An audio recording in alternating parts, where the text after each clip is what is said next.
my goal, So my goal in this talk is twofold. One is to trace important moments of a 500-year history of confrontations with capitalism by Andean peoples, and do this based on what we know for one single region in southern Peru, the district of Ñuñoa. Much of Andean and Ñuñoan history since the conquest is a history of external forces exerting control over their land and labor, the two central pillars of household livelihood, and contributing to disrupted livelihoods and persistent poverty in the region. A second goal is to look more closely then at the biology and health as the embodiment of this persistent poverty, and how poor health in turn might negatively impact work, production, and household economies. That is to examine the reproduction of poverty and poor health among small-scale producers and this global economy.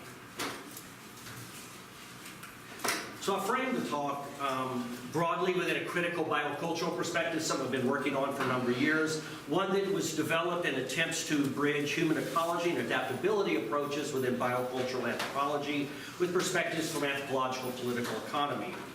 The goal of a critical biocultural approach is to link structures of inequality, constrained agency, and pathways to embodiment with ethnographically grounded context, local context, connecting lived experience to local biologies. Like structural and violence approaches in critical medical anthropology, they seek to combine history, political economy, and biology in social and environmental contexts that are geographically broad and historically deep. Like eco-social approaches in public health, and here I'm talking about the work particularly of Nancy Krieger, they share an explicit focus on the embodiment and pathways to embodiment, or how lived realities get under the skin and directly impact human biology.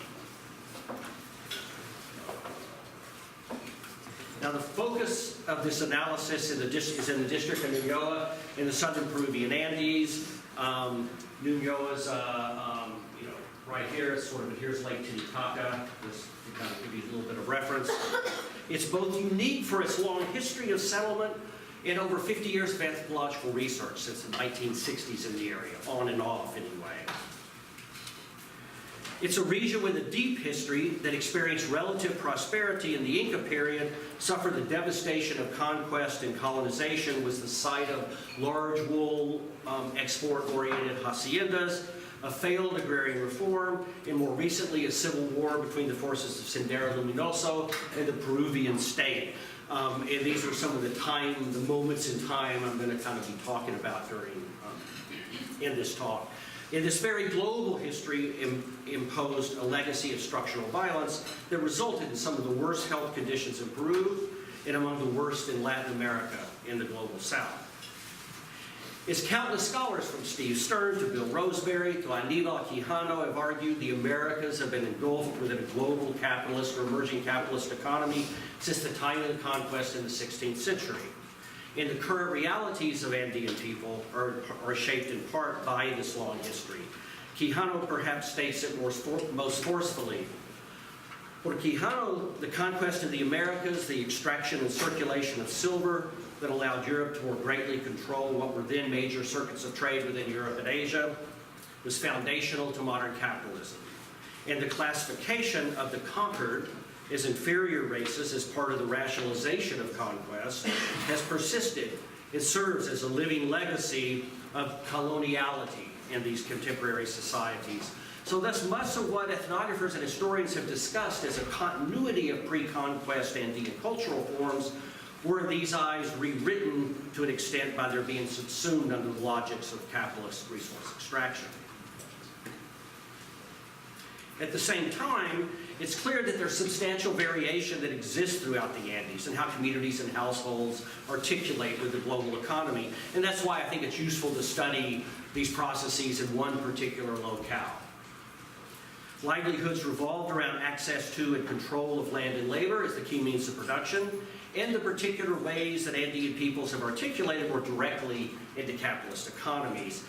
In health, then, is both a signal indicator of these interactions, and I'm going to argue as a catalyst to change in household livelihoods. Ñuñoa was a site of pre-Incan, and for all you guys who've been to Ñuñoa, you probably visited was a site of pre-Incan and Incan settlement. They paid tribute to the Incan state. Prior to the conquest, it had a diverse production system arranged along a vertical ecological axis, integrating products from the high Puna region, the tubers, the grains, the camelids, into high tropical zones, fruit, coca, corn, and other sorts of products. New Yoa today is situated on a high altiplano, with most people residing between 13 and 14,000 feet. The majority of the population practice small-scale farming, herding economy. Potatoes and other tubers are one of the key staples, along with Andean grains like quinoa and cañiwa. Llamas and alpacas and sheep provide the meat, wool, and fiber for use and for sale. And the area has long been known as a center for alpaca production worldwide. And the livelihoods are then, of course, built around these resources and, of course, on other sorts of access to income. The agro-pastoral production is a very labor-intensive, seasonal production process in which a family in the best of times usually needs to recruit help beyond family members to meet important work tasks. And the Andes has a rich history of documented forms of labor exchange, like ID and Mica, that we'll be talking about a little bit later, in recruiting outside help. And this is one of the things the Andes are sort of known for, these fairly formalized systems of labor exchange. Oops. Oh, yeah. Like David Garrett, in his book Shadows of Empire, notes that New Yoa was an important town in the 16th century, soon after the conquest. In fact, it's one of the few towns that's cited on this map of Diego Mendez from 1574, and you can't see, it's right around there, in between Lake Titicaca and Cusco. And he talks about, Garrett, who's an ethnohistorian, talks about a local priest that talked about the former grandeur of New Yoa. But New Yoa suffered greatly from the labor taxes of the colonial mita, instituted by the Spanish in order to mobilize labor for the silver mines in Potosi and the mercury mines in Huancavelica. This is Doug Smith's area, who I think you'll probably get to hear from next semester. Ayus, or kin-based indigenous communities in southern Peru, owed a labor tax of 1 in 7 male workers to work in the silver mines of Potosi. And to escape this burden, some folks attached themselves to large private haciendas for protection. Some paid off others, which is what's happening here, to take their place. Others migrated to new Ayus but lost all communal rights in the process. Garrett noted that New Yoa in particular had experienced a staggering burden of the Potosi Mita in an annual requirement of 90 workers and 2,900 pesos from its two moieties, the two major divisions. By 1690, just 20 of the original families from one of the moieties were left, and only 8 in another one were left. The local priest in 1689 reported how by that time, and this isn't very long from the beginning of the Mita, over 75% of all the inhabitants of New Yoa were forasteros, or new immigrants, settling on empty land vacated by the residents who never returned from the mines or who left to escape the Mita. So New Yoa was grand, and then it wasn't. And I'm intrigued with this quote because I've thought the same way, that I've sort of been trying to grapple in my own mind. What does it mean when you take a community that had formed sort of pre-conquest, and now basically almost everyone's gone and just a whole bunch of new migrants have come in, and that forms the whole new community? I don't have an answer to that, but that's it's something I've been sort of thinking about. Now, Melissa Dell, an economic historian, has argued that the Mita has persistent effects still felt today. And what you see is an outline here, the green and yellow, of the Huancavelica mercury mining Mita and the more green Potosi Mita. She argues that the Mita led to economic isolation, less developed transportation routes and markets, the development of more coercive and locally abusive hacienda systems, chronic poverty, nutritional stunting, and even that they were more likely, folks who had been part of this Mita were more likely to sympathize with Sendero Luminoso in a protracted civil war against the Peruvian state. Now, there's a lot of history glossed over in this kind of economic history analysis, and current conditions are clearly more complex than simply rendering them as persistent effects of the Mita.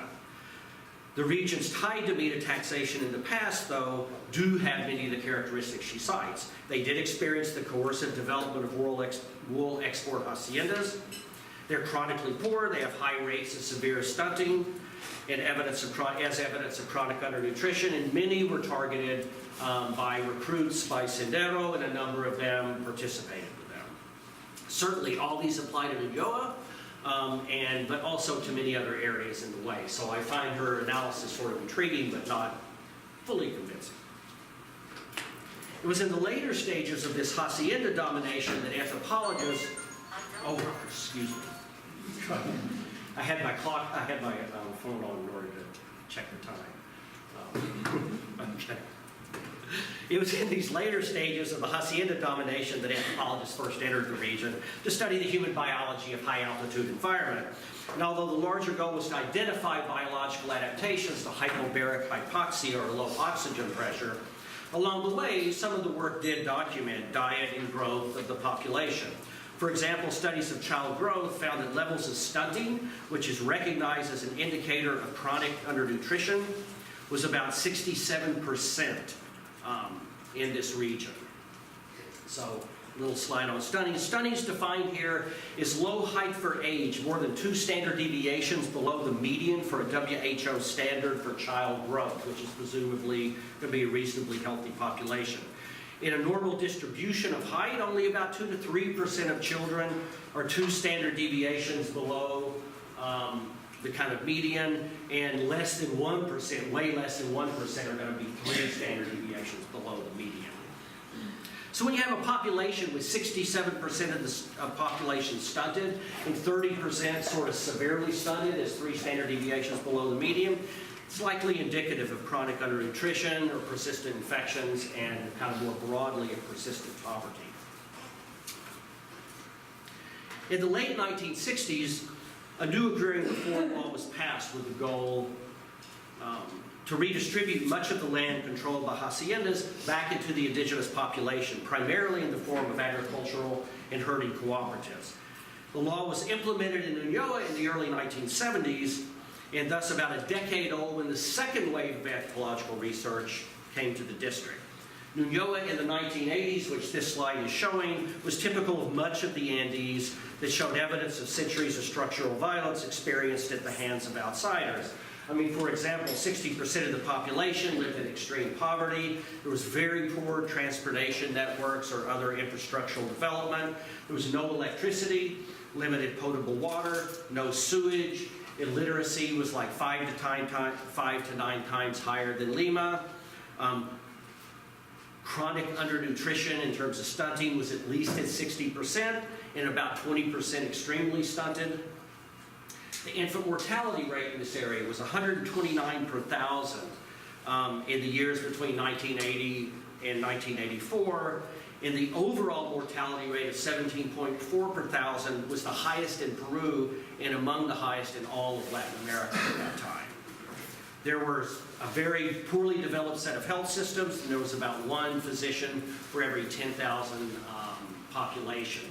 So you had very little infrastructure, you had a lot of persistent poverty, you had a lot of health problems, and you had very little sort of health system available. So in the 1980s, we were interested in how access to basic resources shape nutrition and health, and conversely, how pervasive problems of malnutrition and illness might impact small-scale farmers and herders' ability to carry out the strenuous work of farming. And ultimately, what sorts of effects it might have on production and household economies. There were several things that were driving this, several realizations that were driving this focus.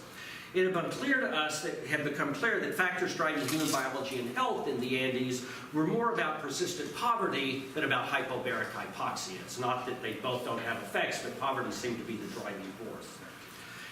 Also, in such a seasonal system of labor demands, acute and chronic malnutrition and illness seemed to be kind of obvious factors that would be capable of compromising work and production of Andean households and thus be damaging to household economies. And that was another reason we were interested in that.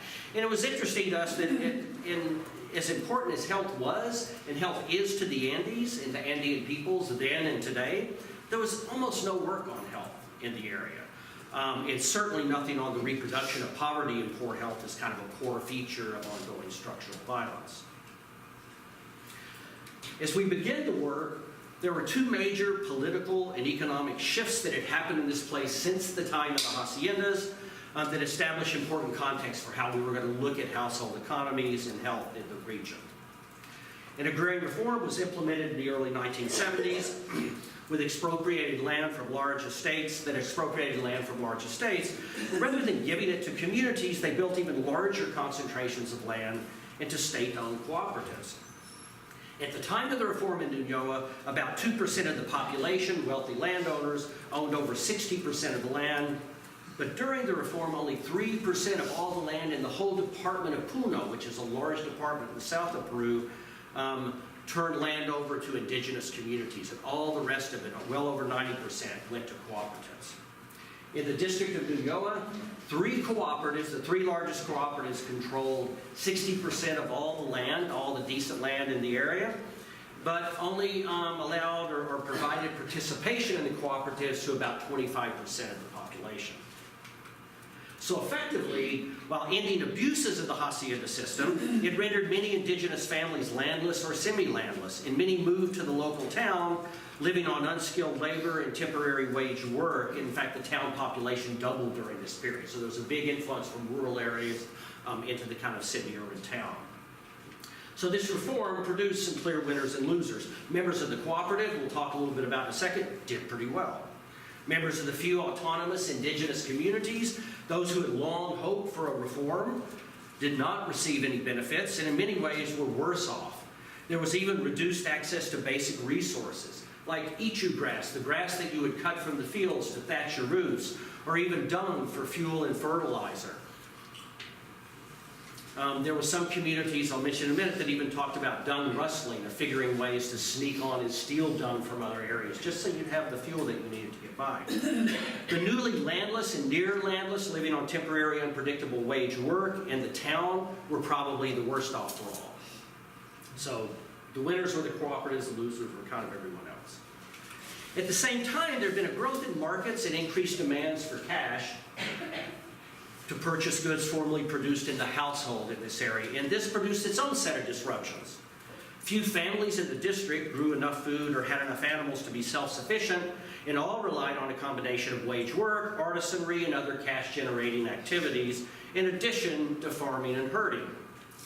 The sorts of transformations we're seeing in this were the focus of many studies at that time on the agrarian question. They were concerned over transitions from feudal to capitalist modes of production, concerned over the transition from peasant to proletarian.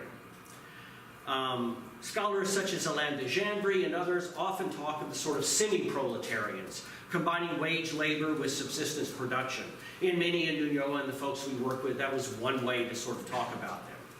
But more importantly, many of the households were involved in several class processes simultaneously.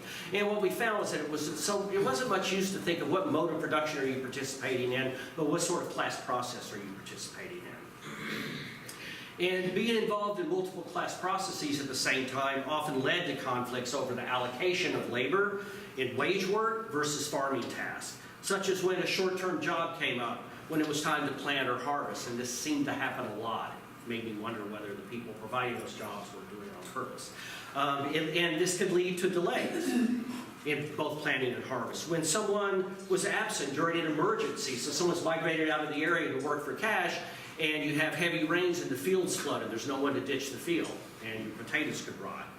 Or when folks migrated out and came home from working outside the community, worn out, sick, unable to carry out production activities, so it's in essence leaving to work, coming back too sick to produce. And the problem was a delay in a seasonal system like this, a delay in any one of these activities could lead to destroyed crops or a failure to really get the maximum out of your harvest. Also, as more subsidized foods were available in the area and local markets, and we saw exchanges of higher quality foods like meat and eggs for lower quality staples like rice, pasta, sugar, flour, oil. These were all things that the government was sort of providing at a sort of cheap rate. And when a family's poor enough, that's just what you did, is you kind of traded the food you grew, and it was more nutritious for poorer quality items.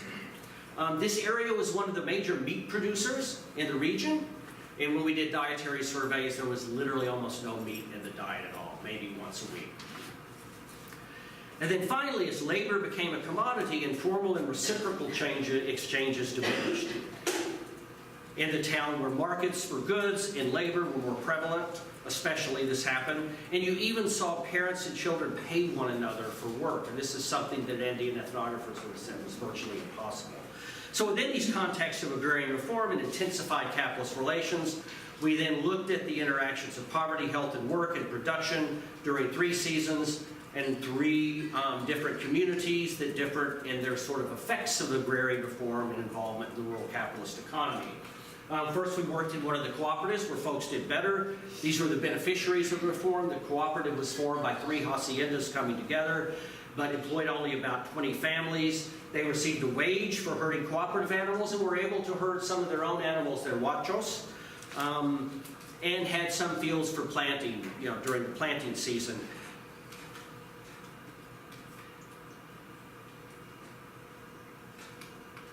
And despite, this is a typical cabana up high, and despite the fairly meager appearance of material resources, and there weren't a lot of material possessions there, through a combination of wage and wool, these folks did okay. Some of them owned houses in larger towns, were sending their kids to college, had vehicles and other things. It just wasn't kind of apparently, wasn't apparent to you.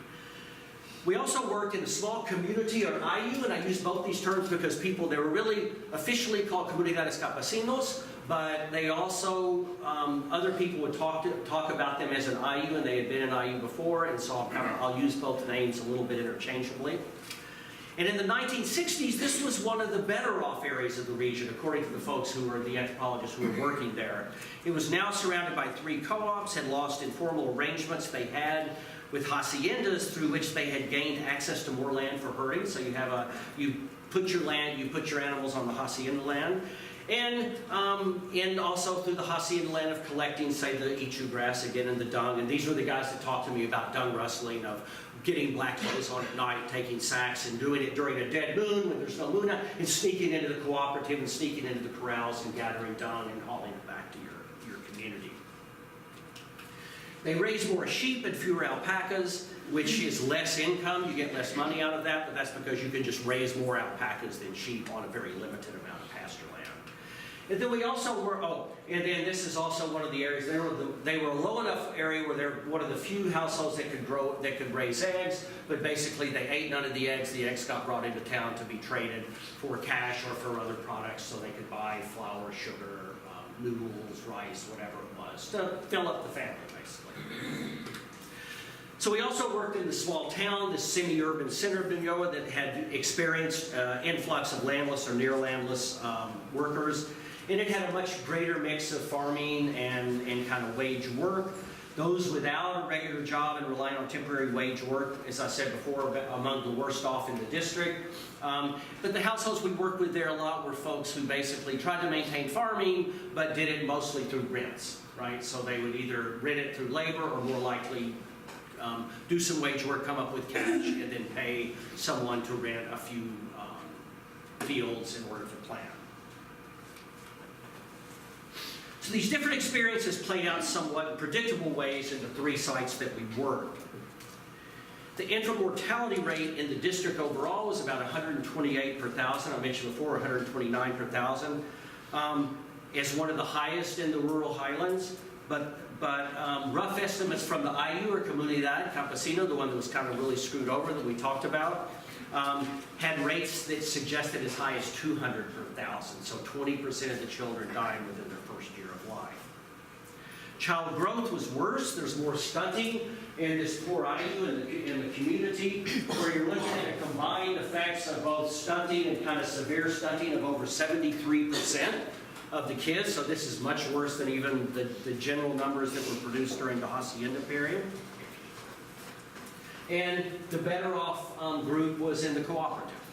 And this is interesting because it was a reversal. So when the anthropologists in the 60s worked there, they would have said that the children growing up in the cooperative where they were peons on a hacienda were growing the shortest and were the much worse. And in fact, because this was higher elevations, they attributed it to high altitude.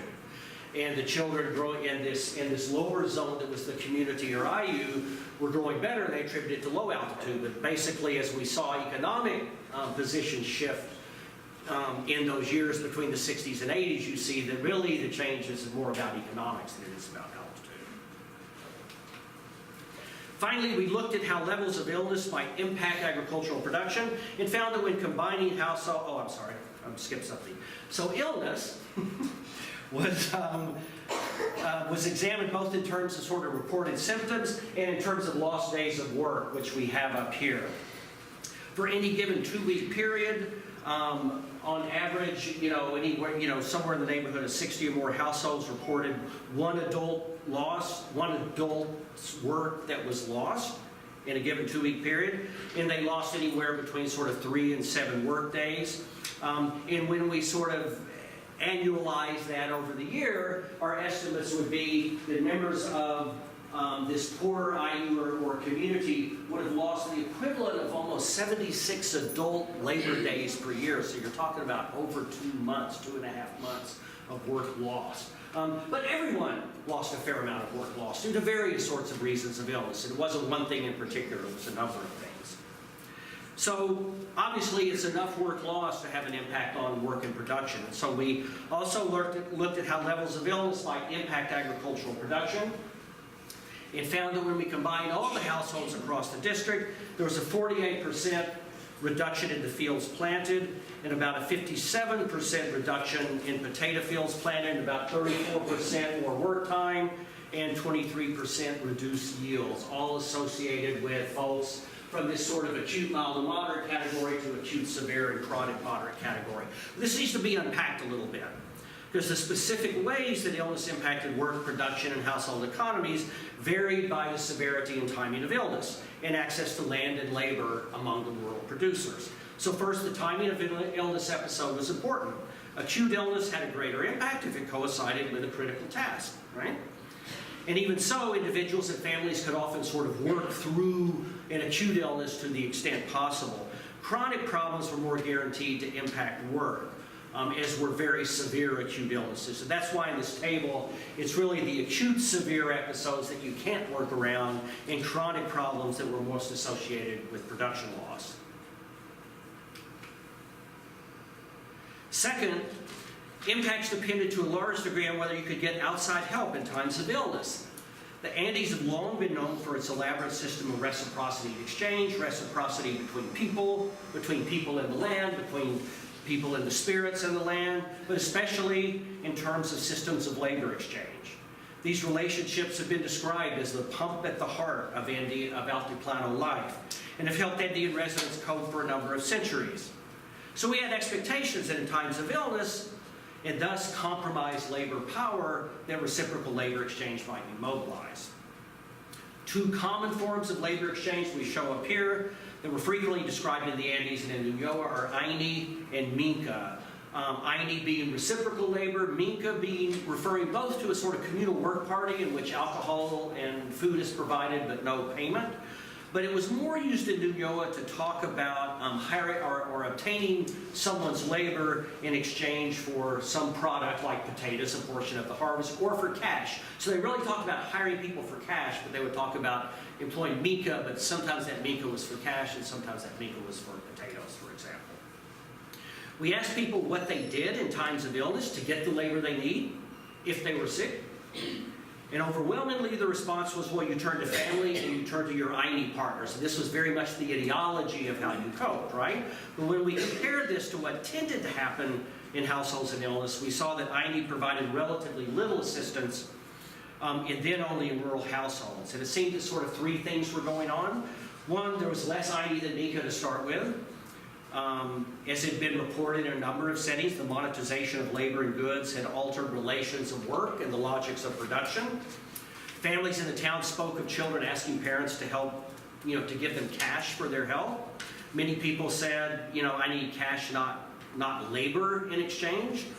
So why work in Aini? Others were reluctant to help someone if they were sick because they figured they'd never get it paid back.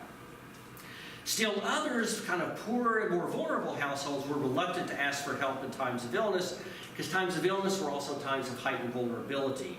They were wary of being taken advantage of when they were sick. Many had experienced more asymmetrical forms of reciprocity, effective power relationships. Eine frequently was the means through which landlords incurred debts of workers, often through compadrazgo or fictive kin ties. As one fellow said, "Oh, my compadres want to do," and compadres are, people that you should have a close sort of kin tie with. They say, all they want to do is take advantage of me, so I'm not going to ask them for any help, because then it'll double down on me. Ben Orloff talked about this as asymmetrical reciprocity. Aníbal Quijano would have argued, I think, that these systems of reciprocity had been rewritten in part to serve the goal of the more powerful in context with capitalism. So the pattern that emerged was that households who could afford to get help through mica exchanges when they were sick could better meet the needs of production, whereas those who could not or chose not to simply planted and harvested what they could, using whoever family members were available, often pulling their kids out of school, just to maintain some level of farming. But the decision-making around planting and harvesting and kind of meeting labor needs and illness was also linked to particular forms of land tenure that each household had. This is reflected in this slide of associations between levels of illness and impact of production in the three communities. In the town, where there were many landless or near landless households that accessed land primarily through rents of some sort, the production logics were different. The decision was to forego further expense, plant less with the family labor you had, work more time in the fields, and just kind of do what you could. In the IU and the cooperative, where kind of access to land was a bit more secure, tenure was a bit more secure, and it was more critical for household livelihood, self-home production, families tended to plant the same number of fields with whatever labor they could muster. So you don't get much of an impact on fields, but in times in lower yields, right? So while the particulars differed throughout the district, the poorer communities and poorer households reported the highest levels of illness, the most work disruption due to illness, and the greatest impacts of illness on food and production, and hence food security, nutrition, and health. In part, they suffered more illness, but they also had few resources to cope with. Now, the continued loss of productivity, and especially reduced production, often led to what Carmen Diana Deere, who worked in the Cajamarca region of northern Peru, talked about as a process of household disintegration, where households with lower production had fewer resources to meet basic needs of family and obtain seed, fertilizer, and labor for the next planting season. And they began a slow spiral downward. When this happened, we would see folks who sell off their land and their animals and would just sometimes leave the area, or some who would give up their children to work as criadas in other families for food, clothing, and shelter. For many, the sense of vulnerability and hopelessness was profound. When a colleague asks just normal people, what would you do if you get sick? They say, well, I go to this town to see a doctor, I do whatever. When you ask some of the poorer campesino households what you do if you got sick and it was a serious illness, over 90% just said, well, we die. That's just the end of it. I've argued elsewhere that the health inequalities, as well as social and economic inequalities and the sense of hopelessness, were part of the context of the revolution of Sendero Luminoso and the Peruvian state. This revolution began in 1980 in the impoverished, I'm kind of moving now from the reform to the revolution, the impoverished department of Ayacucho, which had economic and health conditions perhaps even worse than Nuñoa. By 1986, the threat of Sendero was acutely felt in Nuñoa. There was first a raid on cooperatives and larger landowners. Thousands of animals were lost and homes were ransacked. More dramatic and remembered was a torture and assassination of a veterinary doctor mistakenly thought to be director of a cooperative, because cooperatives were particularly targeted by Sendero in this area. In 3 to 4 subsequent sort of events, the town hall was demolished, police and other officials killed, and the whole town was declared a zona liberada, a liberated zone. Retaliation by the government forces, the counter-terrorist forces, the Sinchis, really put the area under siege by a second force, leaving most of the population caught in the middle. When you talk to people about it, that's what they talk about, is feeling like caught in the middle between Sendero and the counter-terrorists, both of them being horrible, and this was just kind of how you lived your life. A lot of it in fear. During the Revolution, and during particularly the 1990s, things went from bad to worse. There was constant rustling that had decimated herds, and farmers quit farming quite as much just for fear that their crops would be stolen or destroyed. So by 1992, there was 34% fewer cattle in the area. There was 34% less potato production. Local markets were disrupted because the roads were considered unsafe for travel and transporting goods. Tiendas shut down because they were abandoned out of fear of being robbed, because there was nothing to sell, even if, there was very little to sell and there was really no one with money to buy it. Food lines were common. By all accounts, the Sendero years were a time of greater food insecurity in Ñuñoa. Less food produced locally, less food in markets, and what was there was sold at higher prices.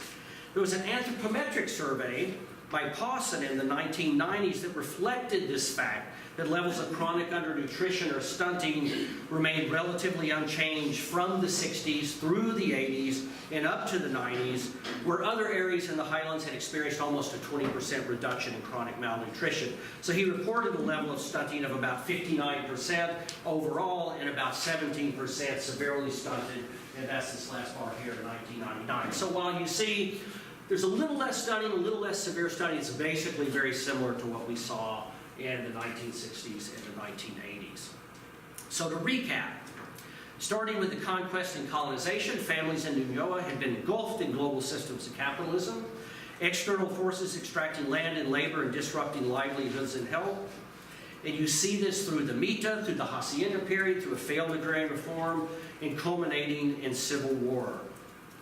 Throughout these periods, despite a lot of variation in terms of land and labor regimes and direct articulation with capitalist market economies, not so much changed in terms of land sovereignty, control of labor, sense of self-determination, and the position from which one sort of engaged in capitalist market relations.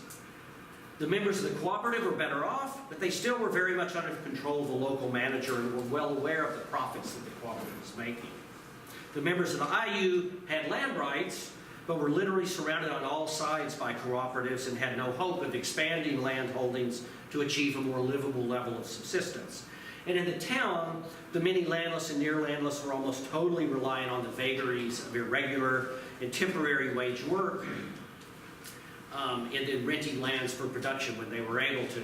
And there were also, as this slide is showing, not a lot of changes in nutrition and health, at least using the sort of one consistent measure of nutrition and health that we have throughout all three regions, child growth and rates of stunting.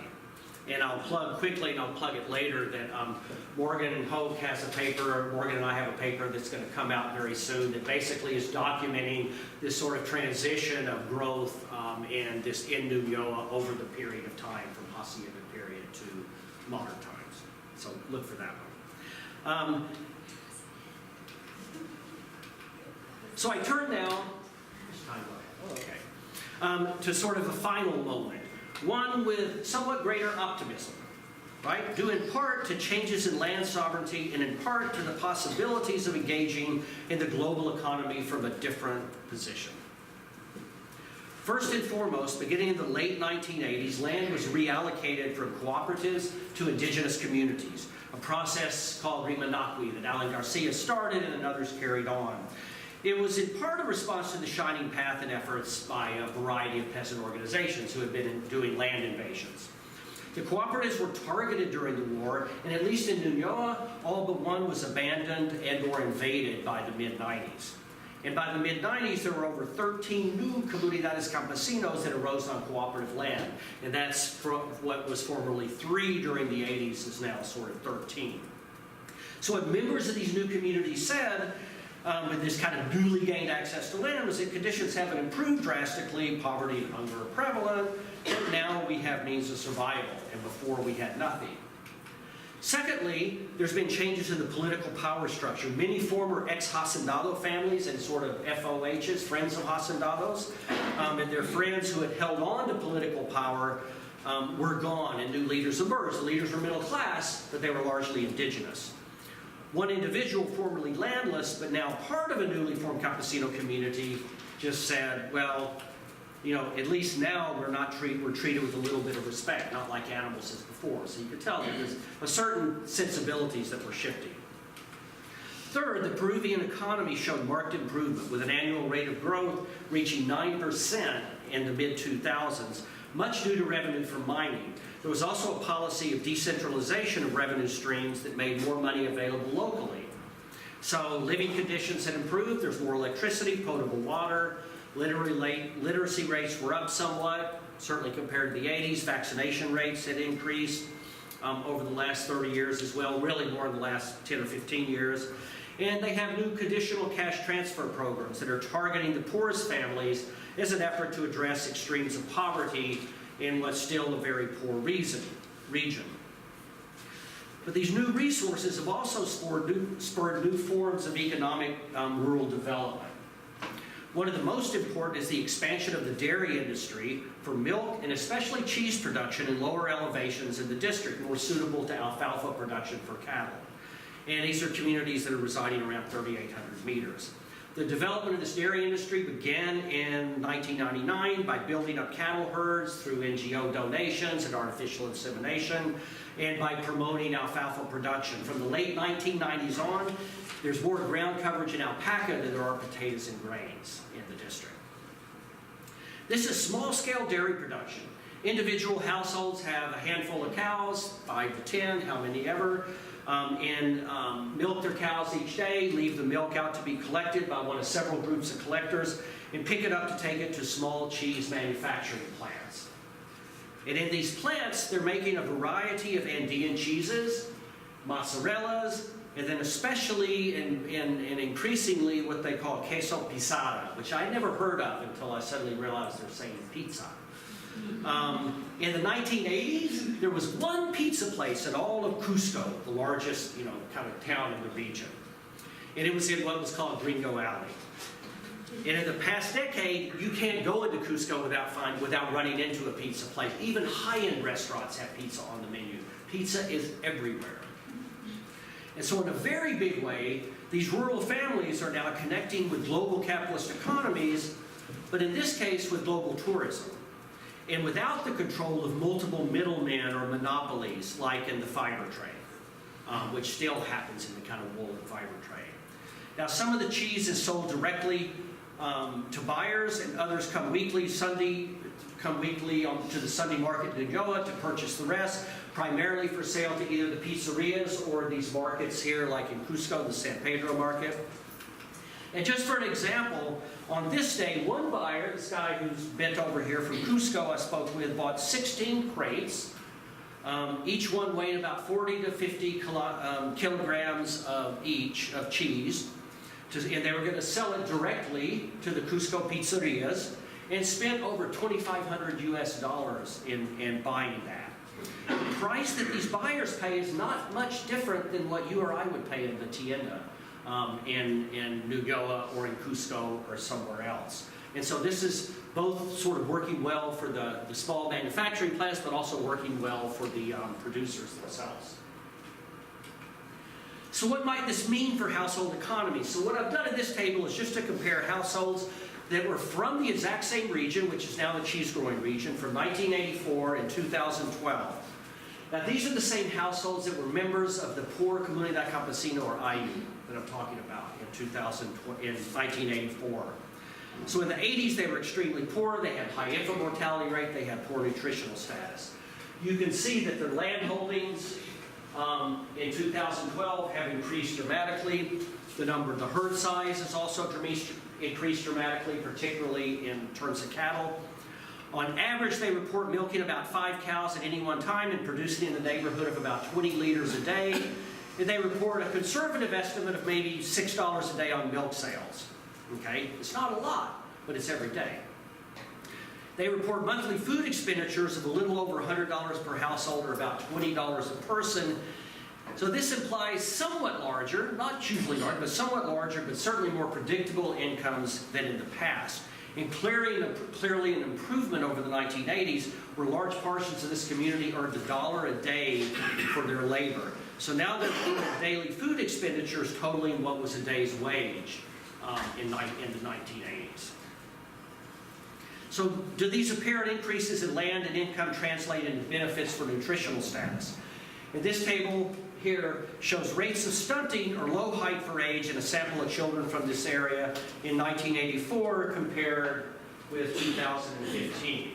And you can see in 1984, the members of this IU that we had talked about had 73.2% stunting, 31% severe stunting. In 2012 and 15, members of this same region are now down to 30% stunting and only about 16% sort of severe stunting. But if the important event in improving nutritional status isn't just more vaccinations, but was the advent of the dairy industry, we might expect that younger boys and girls, those born after 2000, would show improved measures over those born on or before 2000. So that's what this table is suggesting is the case. It's comparing these Z-scores and stunting for children 13 to 19 years of age, measured in 2012, compared to children 5 to 12 years of age born in 2015. So the ones 13 to 19 are born before 2000, when dairying sort of kicked off, and the ones 5 to 12 are born after 2000. And so as you can see, the ones that are 13 to 19 are showing 43% stunting as opposed to 20% stunting. And 16% again, sort of extreme stunting, but compared to only 3.8% stunting.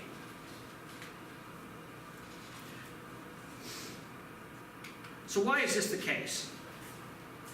It's possible that there's direct inputs to food and diet that are coming from having more dairy and having more cheese and having more milk. I will have to defer to Morgan on that, and she'll probably be providing those analyses later. I think the biggest impact to me is that the fact that these folks have steady incomes and greater economic security. And the steady income, and a consistent income, not just one time a year when you share your animals, at least from when we talked to people in the 80s, seemed to have a big impact. And I think it's having a very big impact now. There's also much greater local control of products in the transformation. They have their own cows, they have their own means of production, they have their own lands, they're controlling their own labor. They're producing this milk, they're selling it to local buyers and cheese plants that they're sort of involved with, and they know the people that are involved with it.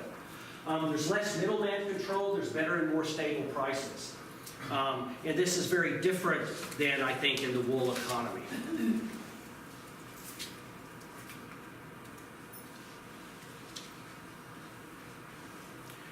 In short, they're sort of engaging in capitalist markets with greater predictability, I think. Tourism seems to be stable, and it seems to be, at least for now, kind of a growing force.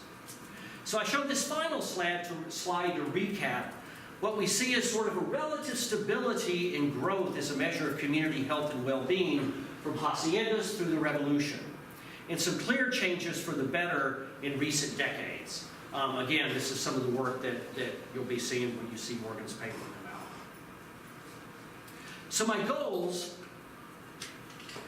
in the talk have been to highlight confrontations with capitalism across a range of times and contexts in a single location in the Andes. Nuñoa provides this opportunity because of the time depth of settlement and the time depth of anthropological research. The Andes has been drawn into the capitalist economy since the 1600s, and legacies of coloniality persisted to the present, as does persistent poverty. I don't want to make any, there's still lots of poverty in the region. One of the goals here has been to link poverty to poor health, or to show the linkage between poverty and poor health, and how poor health to compromised household economies. And by showing how growth and health can vary internally and by economic conditions, it becomes clear, if it wasn't already, that the social and economic inequalities are the primary authors of human biology and health in this region, much more so than hyperbaric hypoxia. Andean peoples are enmeshed in global capitalism, but operating in global capitalism is not the same as operating only within capitalist relations of production. Andean peoples have engaged in many class processes over time as corvée labor, feudal peons, wage laborers, and independent producers, and they've often participated in multiple class processes simultaneously. They still do. I've tried to argue that while persistent poverty shapes levels of illness that the constraints and logics of moving across different class processes in part has constrained their agency and shaped the sort of impact that poor health had on household economies. At the same time, despite the internal variation in how well different groups fared economically, say the cooperative versus the IU in post-agrarian reform, and how they fared economically and in health and at different points of time and in different contexts, these broad measures of well-being, or child growth, that's the best measure we have there, were persistently negative and remarkably stable throughout this hacienda period through the Agrarian Reform and the Civil War. Only recently do we see large shifts toward reduced stunting as an indicator of general well-being. I think this means in part that the different ways that Andean peoples have accommodated, resisted, or otherwise engaged with global economies, dreaming of or fighting for land sovereignty, even though that's been part of their history, only in recent post-agrarian reform era is there an element of sovereignty that's being realized. This is part of the reason why they fared better in the past decade. That, and that they're articulating with global economy from a different position than they were before, with more control over the means of production, land, labor, in the case of dairy and cows. And in the case of wool and wool production, it's of the alpacas, although they're, as of yet, not doing so great because they're engaging with the wool market in a somewhat different way, I think. So the questions emerge of sustainability. I think for dairying, the Torres Strait's sustainable. But alfalfa production for cattle, given the amount of water it takes and the level of watersheds changing as glaciers are melting and climate change, is something we have to be looking at in the future. Will the sorts of improvements that we see in the dairy zones be replicated among alpaca herders? That still somewhat remains to be seen. They're doing better, but they're not doing as well as in the dairy zone.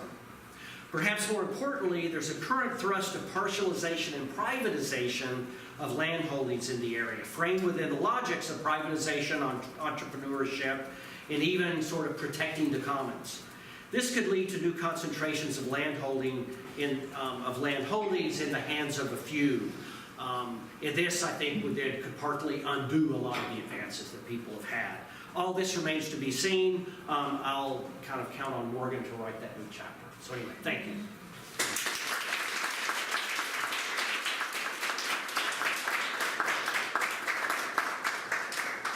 Thank you very much, Tom. We have time for a few questions.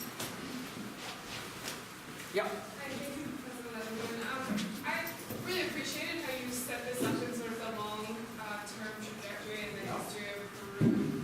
And I was wondering, just looking at your conclusions, if you could maybe circle back a little bit to the framework you started with that really sort of took race as an underlying factor into that capitalism framework, right? And I don't know if you see anything in your research about what that vector of race might add to these conclusions.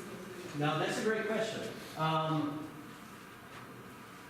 Unfortunately, what I'm seeing for race right now is that there's still the persistence of race kind of in this broader pattern of coloniality that Keith mentions. In fact, we just have a paper that we're getting ready to submit, and it has to do with sort of a big effort to reduce maternal mortality in the area and to reduce infant mortality in the area. And it's part of a sort of decentralized and neoliberal health system. But what we see is what that's led to in NGOA and in the local context is often fairly abusive practices on the hands of healthcare workers for indigenous folks. And that's because this legacy of race is still very much real. As new programs of, say, conditional cash transfer come into the region, it's amazing. This is very little money that people get every 2 months who are in extreme poverty. It's amazing how already the discourses around, welfare families and stuff have sort of created. People don't want to work anymore. They're just lazy, and they're, the kind of typical narrative that we've heard in the U.S. for a long time. Yep. I'd be interested in also knowing whether or not there are any changes in healthcare input.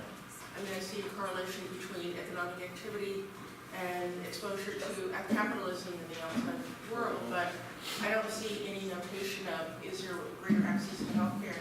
Is that some kind of an intervening variable? There has been, and I think there's always been access to care, but the access to care is somewhat greater, but there's still a lot of distrust of the local clinics, and so there's still uneven use of the local clinics. I think maybe one of the biggest factors, which I can work into the analyses more, and we can probably work it better, are things like vaccinations.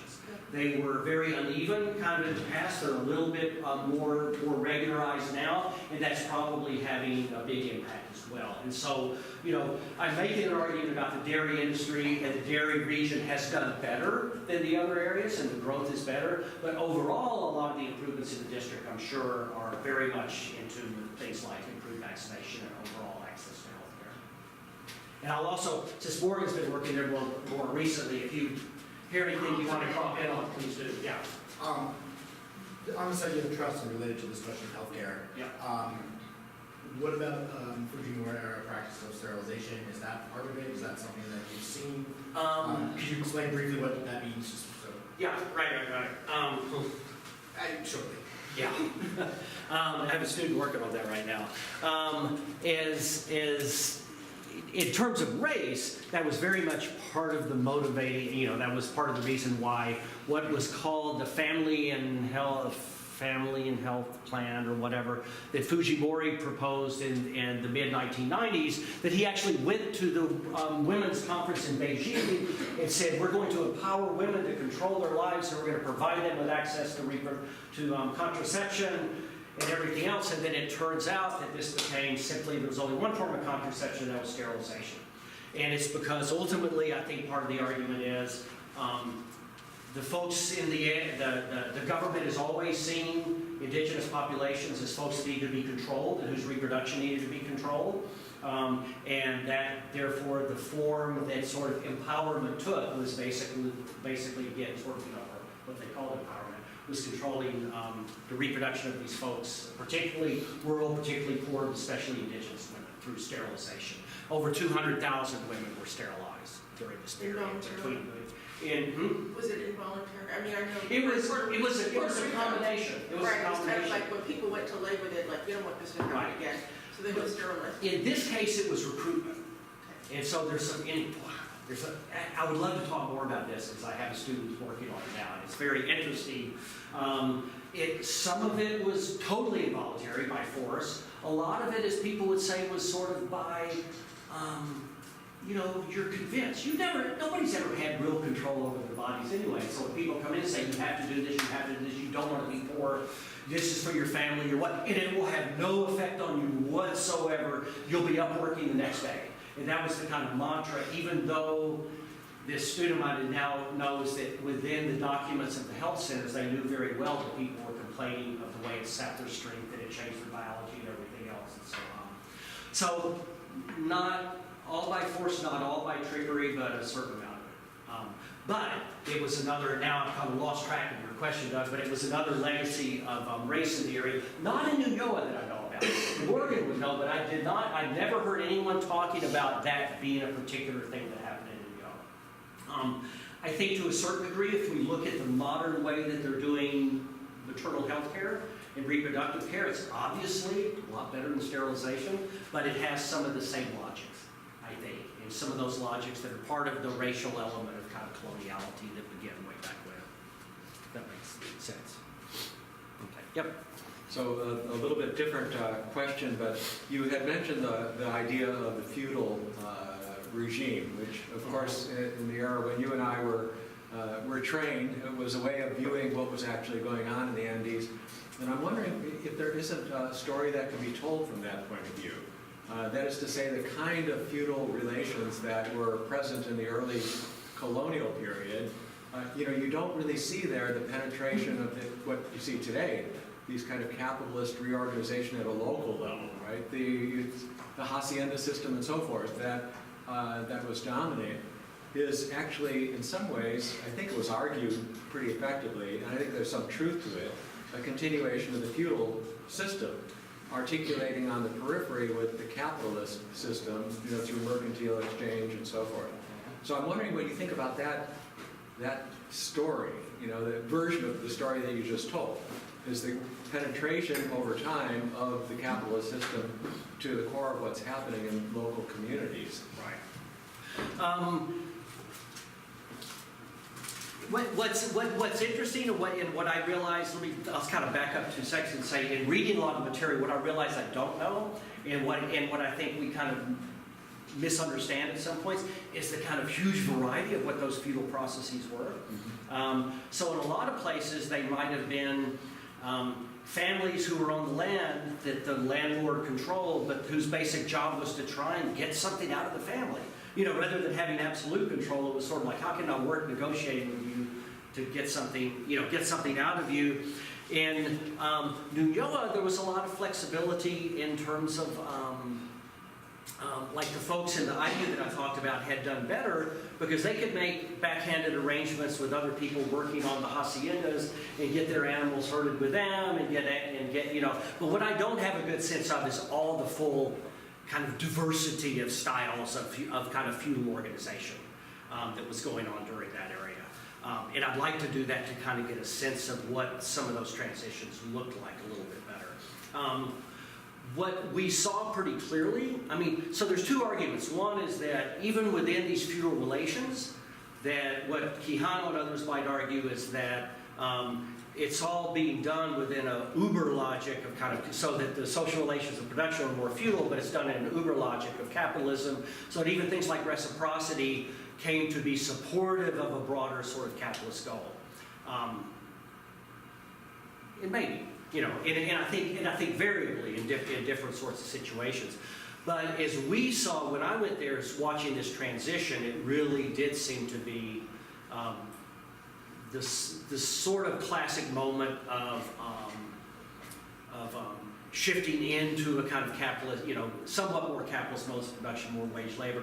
But with the reason it was, I call it semi-proletarian, or you could call it kind of operating in multiple kind of relations of production all at the same time, or class processes, that people were almost sliding between them. And so it depended on who you asked, some people like the feudal times more than they like the modern times, and other people like that. That's not really, I think, answering your question. No, that fills out the the area of the space that I was trying to ask about. Yeah, and some of it, what I realized is I'm going to kind of do some more work on the historical work that I hadn't done before. I have to go back and start talking to people more about the feudal times, just to kind of understand better. Because what I know from the area is there were some landowners who were unbelievably abusive, and then there were who just took by force, who said, well, you can be my peon, and if they said no, they said, fine, then I'll burn you out. And then decide, sort of thing. But there was many others that had much more sort of fluid and kind of relationships of, say, compadrasco, where you're, a lot of the way you're extracting labor and work out of the folks that are working for you is through the exchanges of things you give back to them and everything else. So anyway, that's all we're going to do. Thanks. Yep. Great presentation. I have a comment and then a question. The comment is it's really great to see growth of small children as a reflection of economic changes and health of society. It gets a lot trickier when you're looking at older children, and there have been a number of both intervention studies and natural history studies that show that even though you have improved growth in under 5-year-olds, it speeds up the pace of growth so that in the end they're not really taller. So it'll be really interesting to see over the next couple of decades what happens with this group. So that's a comment. Don't overinterpret it. Yeah. The other thing is, what? Yeah, thank you. Just call me. Do you think that there's going to be any environmental degradation from this change in herding practices and the increasing the number of animals that families have? Can you see it yet? Do you think it's going to happen?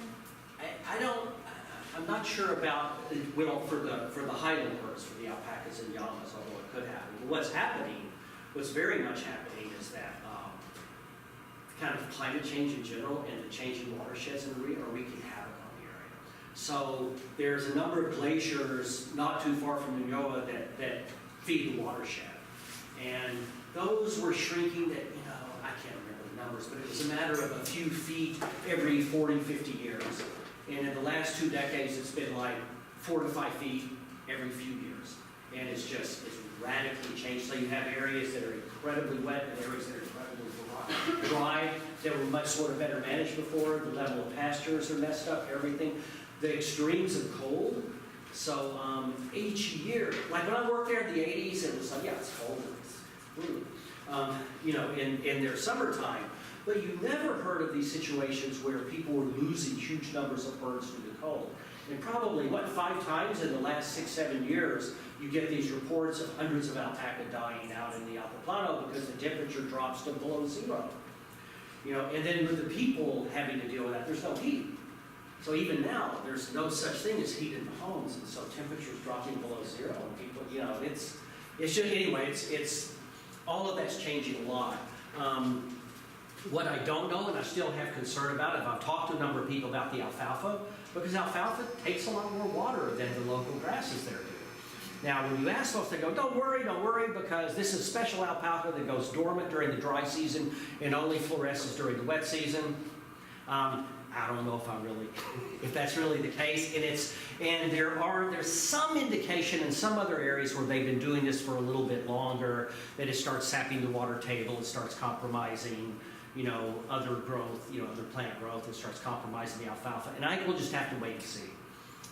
It's their game plan, right? They want to have like a terroir cheese, they want to have Nunoa cheese marketed in Lima and Cusco and everywhere else, just like it's, from the special region. I don't think they're there yet, but that's their goal, and so that's what they're putting a lot of their emphasis into. Yeah. Hi, so I've worked in this past several years, I know that before. I noticed like a big shift in like young people wanting to leave altogether and like go to the city or like get out of all of these systems altogether. Have you begun like theorizing about like what sort of an effect on like economic and health systems that's having? I haven't. Worried might have some. When I was there in the 80s, I was concerned with those movements, and it was less about trying to leave for good than it was like anyone who could get out between they were 13 and 20 left. And so what it meant was how you normally expect a farming family to kind of have their kids get older, and they'd be getting more laborers, and so they could plant more. This is sort of the Chinovian or whatever kind of model. It didn't happen because anyone, once they hit 13 to like 20, they were just gone, and then they would come back to reestablish their families. But I don't know. Because of that, to me, when I go to New York now, I see a lot more teenagers around. And so my initial response was like, that's cool. Kids are going to live here, but I think you're probably right. There's probably a much more inclination of folks wanting to leave, go to urban areas, and what that's going to mean. I know where I work in the Yucatan, it's had some pretty drastic changes. That's been a pretty major transition. So anyway, I don't have an answer.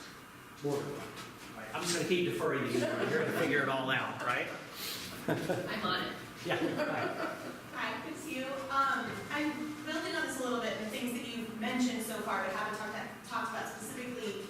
Can you talk a little bit more about the personal relationships that exist between these groups that are doing the dairying now? Like when you were talking about the cooperatives versus the campesino communities, you were talking about sort of the amount that they relied on their family for different things and other forms of labor. How is that trend playing out now that you've got this new, more invested in the capitalist system, community work going on?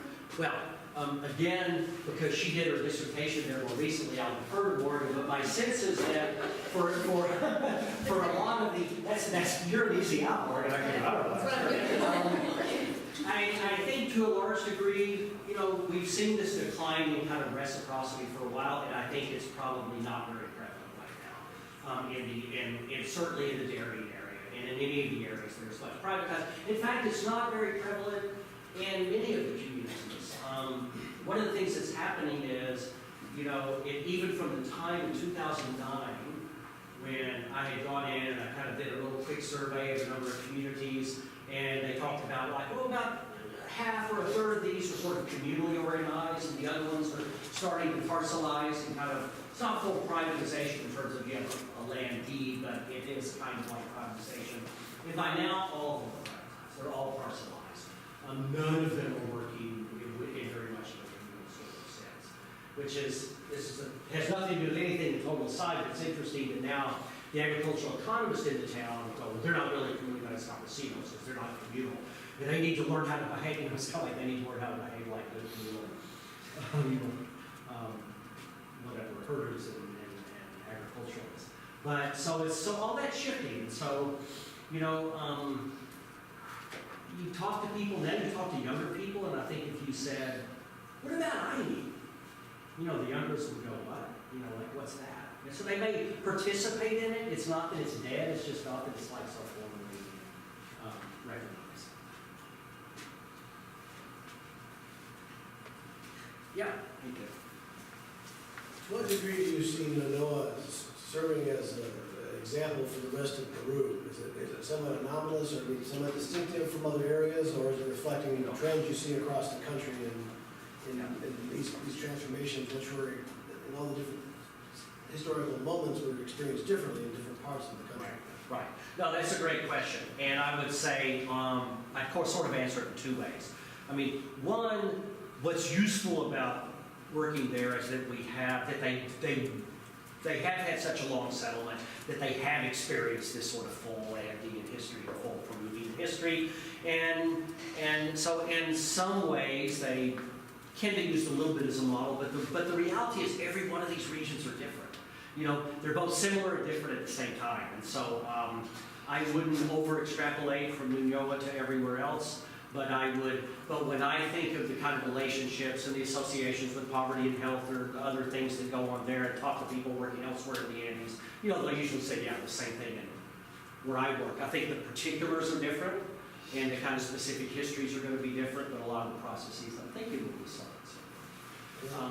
Yeah. Is that in part because of the relative distance of Nuñoa to major urban centers, or certainly some of it must have to do with the terrain and with this form of economic activity that's in the other regions, but is it partly because it's distance from major centers or clients up and down? Why it is different, or why it's distinctive? Why it's distinct. I think it had been more distinct, right? I mean, it was much harder to get to, and much more sort of isolated. But then again, lots of places in the Andes were that way. I worked with a friend when I did my dissertation that she was like going, well, I'm going to my research site. I take the bus here, I get out and I hike 4 hours, and I go over here for 5, and it's like, I felt like, wow, I'm glad I'm in New York. It's much less remote. What's interesting is that it seemed, working there earlier, it seemed like such an isolated area that you forget that it was really, it was a central place early in the conquest and early in the colonial period. And so I think it's had some of those ties throughout. Now, one of the big differences in the 80s and now are things like transportation and road networks, that they're actually paved. And you actually have buses and stuff that, you're not just waiting for a truck, you can get in and out of these communities more easily. And in fact, to the point that where local people think they can develop it as a tourist center. I have my doubts, but it's interesting that that's like one of the main things that have kind of gone through people's heads. They bring lots of tourists there anyway. All right, well, thank you very much. Okay.